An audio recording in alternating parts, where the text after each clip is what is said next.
सहनाववतु सहनौ भुनक्तु सह वीर्यं करवावहै तेजस्विनावधीतमस्तु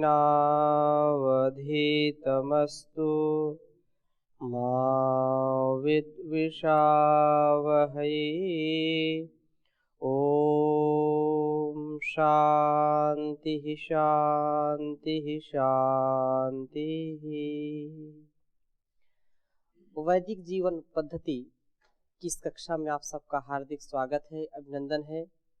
सत्य की चर्चा चल रही है, तो सत्य के विषय में चर्चा पिछली कक्षा में जो हमने की थी उसमें कोई प्रश्न हो तो आप पूछ सकते हैं, उसके बाद आगे चलेंगे। ओम स्वामी जी। स्वामी जी, ये बात सत्य की हो रही है, तो जो यहाँ पे लोग कहते हैं कि मुझे इसमें श्रद्धा बहुत है, जबकि देखा जाए वस्तुतः वह सत्य पे आधारित नहीं होता है जी। उसका कहीं ना कहीं आधार उनका असत्य होता है। किसी किसी का सत्य भी देखा जाता है, किंतु जब हम आलोचना तो नहीं बल्कि उनका जब क्रिटिसाइज भी नहीं करते, बल्कि जो सत्य है वैसा ही बताते हैं, तो वह बुरा मानने लगते हैं जी। ठीक है, बात आपकी आ गई। कहने का आशय ये है कि कुछ लोग जो सत्य है उसको स्वीकार न करके जो असत्य है, जिनका समर्थन अधिकांश ज्ञानी पुरुष नहीं करते हैं, और जो अल्पज्ञ हैं, जो उस ईश्वर के स्वरूप को ठीक ठीक नहीं समझते हैं, जो इस जगत के स्वरूप को ठीक ठीक नहीं समझते हैं, वे लोग ऐसी स्थिति में पहुंच जाते हैं और उनको लगता है कि नहीं, ये मेरी श्रद्धा है, मेरी भक्ति है, और उसको वो करते हैं। एक बात इसमें जरूर हमको ध्यान रखनी चाहिए कि पहले हम उन वस्तुओं का, प्रकृति, परमात्मा और आत्मा के स्वरूप को ठीक ठीक समझना, ये सभी का कर्तव्य होता है, और जैसा जिसका स्वरूप होता है वैसा उसको मानना ये सत्य होता है।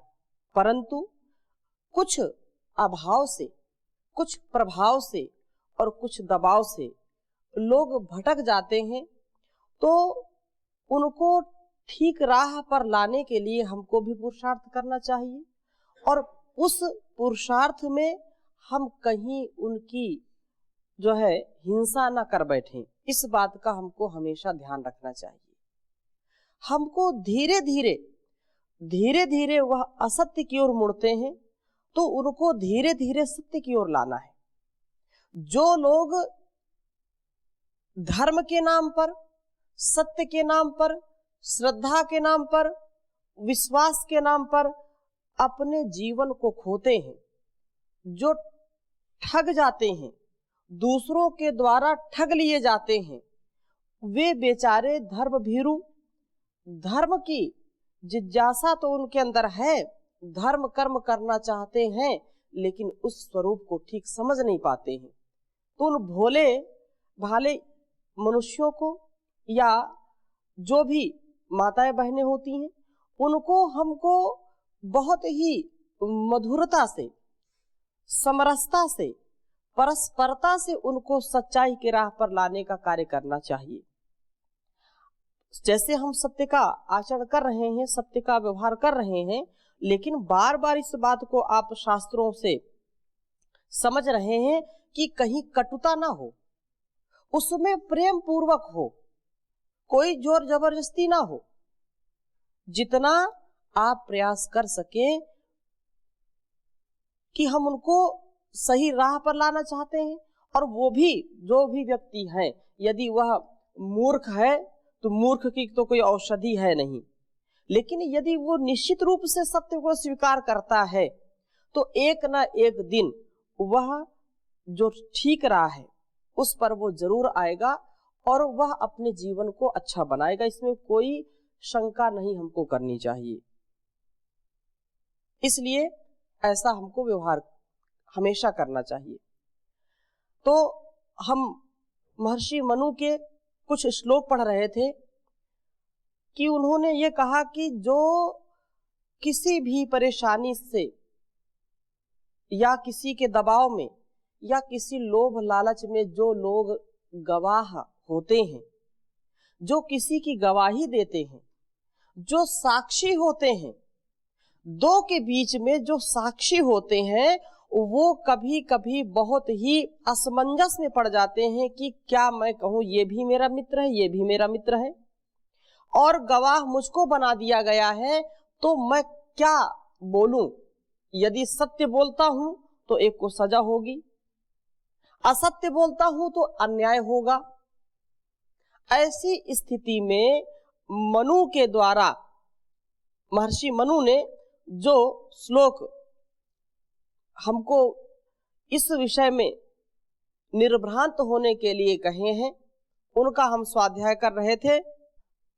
तो ये कहा था कि जो व्यक्ति साक्षी है तो वह जब सत्य बोलेगा तो वह इस लोक में भी और परलोक में भी उन्नति और उत्कर्ष को प्राप्त होगा। वह धन वैभव से, सुख शांति और प्रसिद्धि से कभी भी पीछे नहीं रहेगा, अर्थात वह व्यक्ति सदा सर्वदा उत्कर्ष को प्राप्त होता रहेगा। लेकिन जो झूठ का सहारा लेकर के स्वार्थ में या जो है किसी के दबाव में आकर के असत्य बोलता है, तो वह व्यक्ति इस संसार में भी कष्ट पाएगा, निंदा को प्राप्त करेगा। आप छोटे छोटे व्यवहार में देखें, एक मित्र ने कोई चोरी कर ली या कहीं कोई ऐसा व्यवहार किया जो छुपाने के योग्य है, और किसी ने उसको देख लिया। जब देख लिया तो दूसरा व्यक्ति जो तीसरा है वो जानता है कि अमुक व्यक्ति ने इसको देखा है, और वह बिल्कुल साफ साफ बोल दिया मैं तो देखा ही नहीं। तो जिस व्यक्ति ने आपको जाना था कि इसने तो चोरी करते समय इसको देखा था, वह व्यक्ति आपके ऊपर कभी भी जीवन में भरोसा नहीं करेगा। क्यों? क्योंकि आपने असत्य का पक्ष लिया है, आपने झूठ का पक्ष लिया है, आप निंदा के पात्र होंगे। वह भी चार लोगों से बोलेगा कि यह व्यक्ति विश्वास का पात्र नहीं है। क्यों? क्योंकि जब इसने देखा था तो न्यायपूर्वक, धर्मपूर्वक, सत्यपूर्वक उसको बताना चाहिए।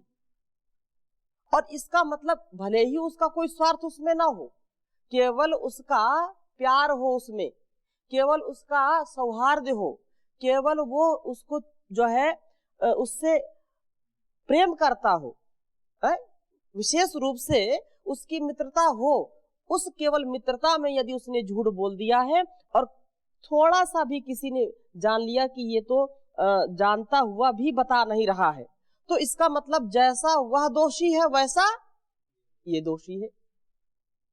इसलिए हमको बहुत ही सतर्कता पूर्वक छोटे छोटे व्यवहारों में भी, चाहे छोटा बच्चा हो या बड़ा हो, बेटा हो या बेटी हो, माता हो या पिता हो, भ्राता हो या मित्र हो, प्रत्येक संबंधों में इस बात का ध्यान रखना चाहिए कि कहीं भी हमसे कोई छल कपट ना होने पाए, कहीं भी हम असत्य का पक्ष तो नहीं ले रहे हैं, कहीं हम छोटे छोटे व्यवहारों में भटक तो नहीं रहे हैं, कहीं छोटे छोटे स्वार्थों के लिए अटक तो नहीं रहे हैं। इस बात का जब हम ध्यान रखेंगे तो निसंदेह समझिए कि आपका जीवन बड़ा पवित्र और बहुत ही शुचिता पूर्वक होगा, इसमें कोई संदेह है ही नहीं। और ऐसे परिवार जहां पर ऐसा होता है वही परिवार सुख समृद्धि के लायक होता है, वहां सुख और शांति होती है, वहां कोई भ्रांति नहीं होती है, वहां कोई अशांति नहीं होती है। लेकिन जहां छोटी छोटी बातों में कलह है, एक दूसरे से छल कपट का व्यवहार है, छोटी छोटी बातों में झूठ बोलते हैं, उस घर में कभी भी सुख और शांति नहीं रहती है। आप स्वयं इस बात को समझते हैं, जानते हैं। इसलिए सत्य की जो महिमा यहाँ से गाई जा रही है, नीति श्लोकों में भी इसका बहुत ही गुणगान गाया है। जैसे कहा है कि सत्य सबसे बड़ा तप है, तो सत्य से बढ़कर के कोई तप नहीं है, और वही व्यक्ति सुख और समृद्धि का अधिकारी होता है जो तपस्वी होता है, जो सत्यवादी होता है, जो अहिंसक होता है, जिसके जीवन में कोई जो है मलिनता नहीं होती, न अंदर की न बाहर की। वह घर स्वर्ग के समान है जिसमें परस्परता का ध्यान रखते हैं। और परस्परता कब कायम हो सकती है? जब हम एक दूसरे से सत्य व्यवहार करें, छल कपट से रहित होकर के करें, और यही सबसे बड़ा सुख है। नीतिकारों ने लिखा, सानंदम सदनम सुताश सुधयः कांता प्रिया लापिनी सुधनम सन्मित्रम स्वयोषित रतिः स्वाजा परा सेवकाः आतिथ्यं शिवपूजनं प्रतिदिनं मिष्टान्नपानं गृहे साधो संगमुपासते च सततं धन्यो गृहस्थाश्रमाः।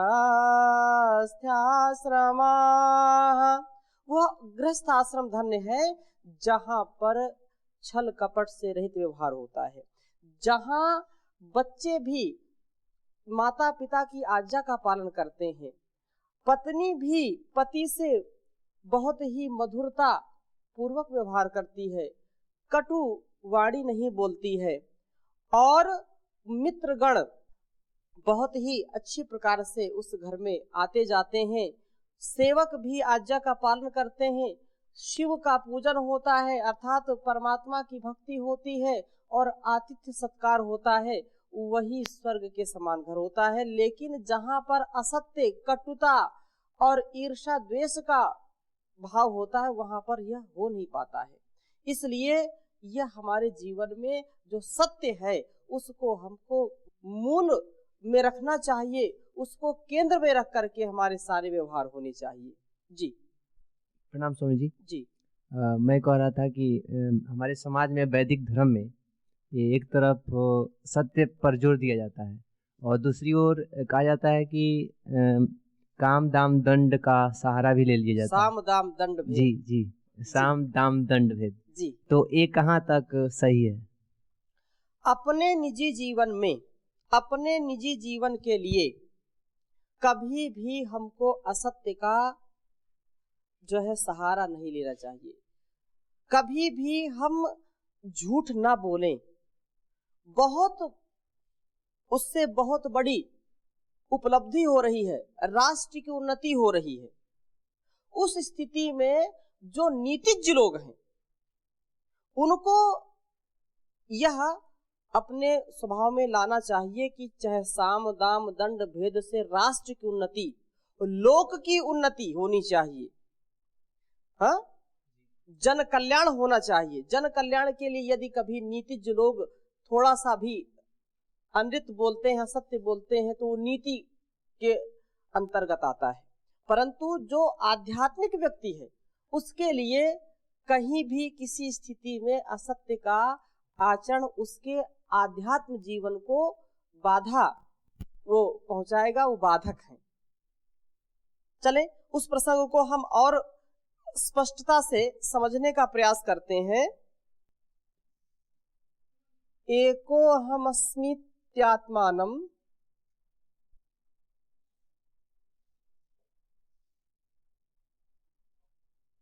एको हमस्मीत्यात्मानम् यत्त्वं कल्याण मन्यसे।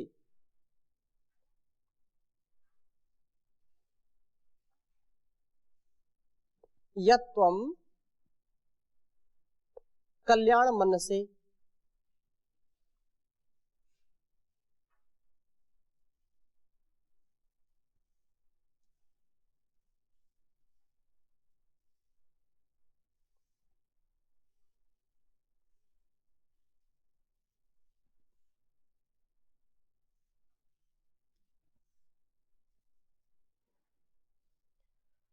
नित्यं स्थितस्ते हृदयेशः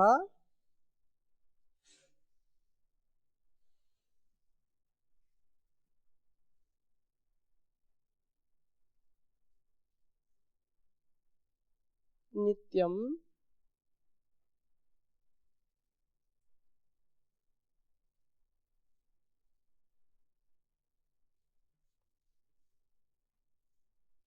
नित्यं स्थितेः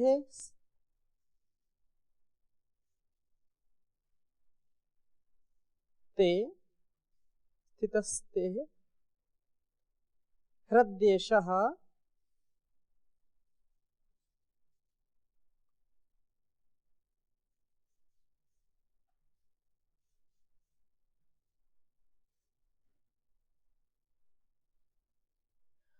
पुण्यापापेक्षिता मुनिः।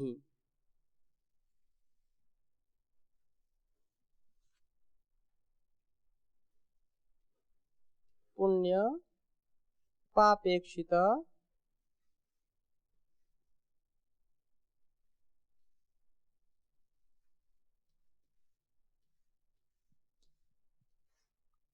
मुनि।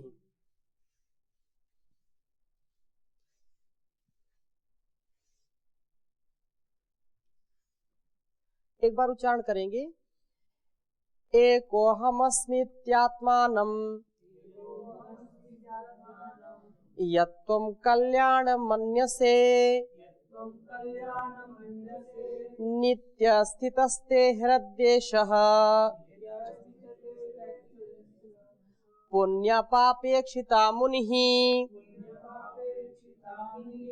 कह रहे हैं कि हे कल्याण की कामना करने वाले, कल्याणम मन से, कल्याण की जो कामना करने वाले मनुष्य, अहम एका अस्मीति यत्त्वम आत्मानं मन्यसे, मैं अकेला हूँ, दूसरा कोई मुझे देखने वाला नहीं है। एको अहम अस्मि इत्यात्मानम, मैं केवल अकेले हूँ, मुझको कोई देखने वाला नहीं है, ऐसा जो अपने आप को समझता है यह ठीक नहीं है। यही भाव जो व्यक्ति समझता है कि मैं तो यह कार्य कोई जो अकरणीय है उसको मैंने कर लिया लेकिन कोई देखने वाला नहीं है, ऐसा यह ठीक नहीं है। ते हृदय एषः, यह हृदय आत्मा में एक अन्य परमात्मा, वह मन मंदिर में जो परमात्मा बैठा हुआ है उसका भी तो कोई अस्तित्व है।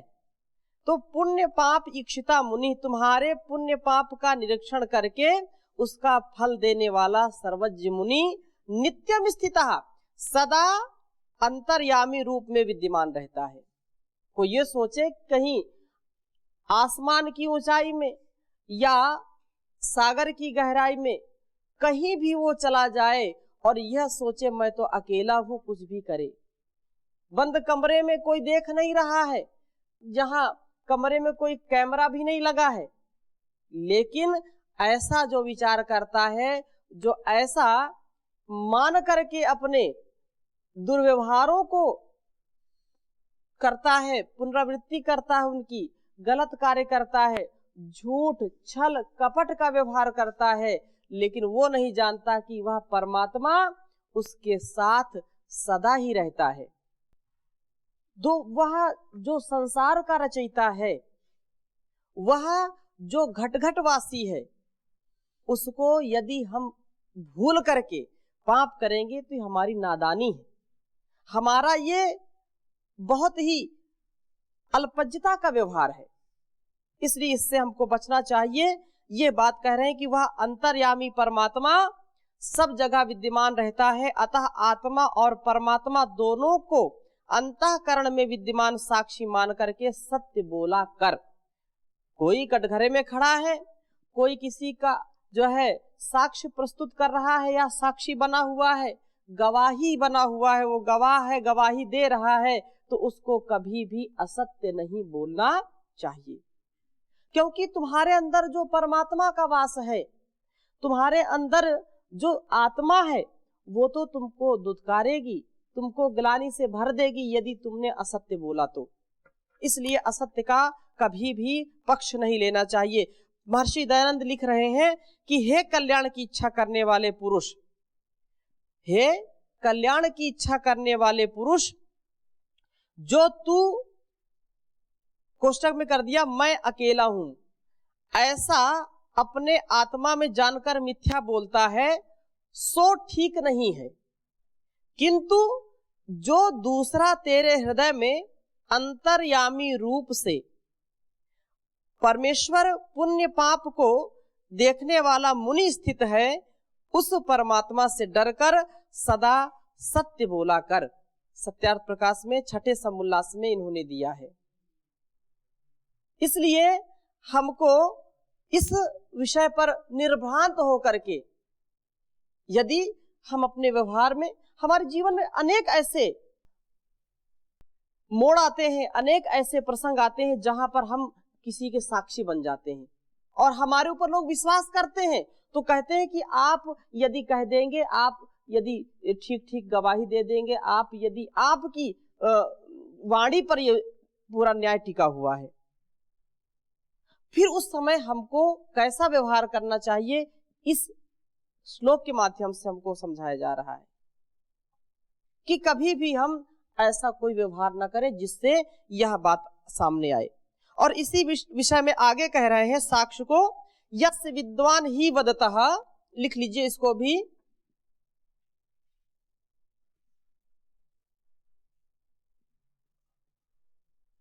यस्य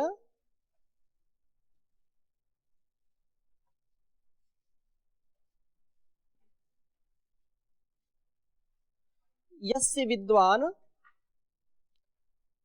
ही वदतः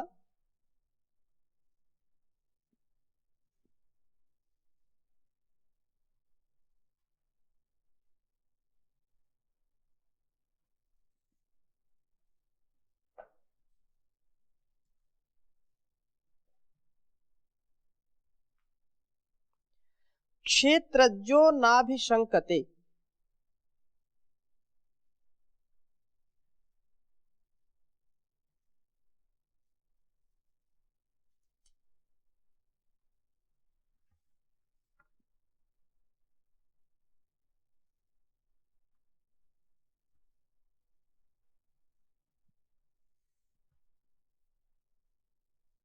क्षेत्रज्ञो नाभिशंकते।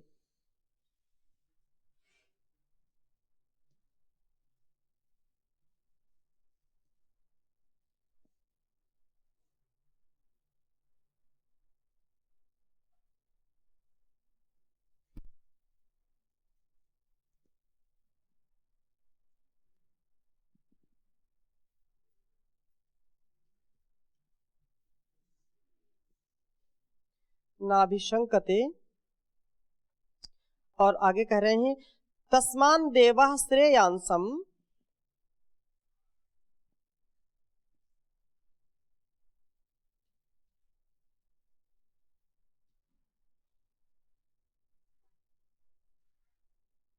तस्मान्न देवाः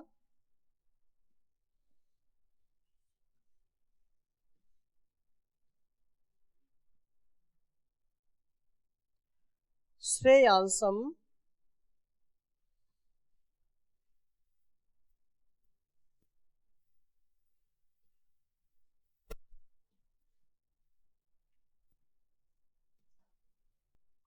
लोके अयम पुरुषम विदुः।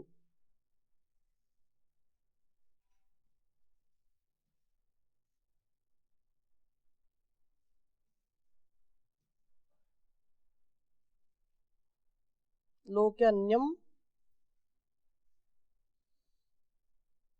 पुरुषम विदुः।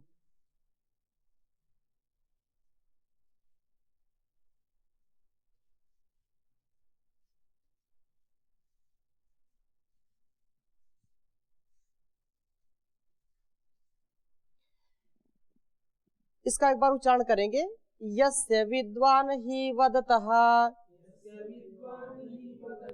क्षेत्रज्ञो नाभिशंकते तस्मान्न देवः श्रेयांसम् और लोके अन्यम पुरुषम विदुः। तो ये यहाँ पर विशेष कहा कि यस्य वदतः साक्ष्य आदि में बोलते हुए जिस व्यक्ति का विद्वान क्षेत्रज्ञ अर्थात तो सत्य असत्य का स्वाभाविक रूप से जाता आत्मा ना ही अभिशंकते, कुछ भी शंका नहीं करता है, अर्थात निश्चय पूर्वक सत्य ही बोलता है। तस्मात् श्रेयांसम अन्यम पुरुषम, उससे बढ़कर श्रेष्ठ व्यक्ति किसी को अन्य को देवाः लोके न विदुः, विद्वान जन संसार में नहीं मानते हैं। कहने का आशय ये है, महर्षि लिख रहे हैं कि जिस बोलते हुए पुरुष का विद्वान अर्थात तो शरीर का जानने हारा आत्मा भीतर शंका को प्राप्त नहीं होता, उससे विद्वान जो भिन्न उससे विद्वान लोग किसी को उत्तम पुरुष नहीं जानते हैं। जो व्यक्ति सत्य का ही आचरण करता है, जैसा उसकी आत्मा में है वैसा ही वह बोलता है, इससे भिन्न अर्थात जो ऐसा आचरण करता है, आत्मवत व्यवहार जो करता है, विद्वान लोग उससे बढ़कर के किसी अन्य पुरुष को उत्तम नहीं मानते हैं। अर्थात जो सत्य का पक्ष लेता है, जो सच्ची गवाही देता है, जो सच्चा साक्षी है, उससे बढ़कर के उत्तम व्यक्ति कोई हो नहीं सकता है। इसलिए हमारे अंदर भी यह उत्तमता आनी चाहिए। इस चर्चा को अगले भाग में हम और बढ़ाएंगे। अभी यहीं पर विराम देते हैं। ओम शांति शांति शांति।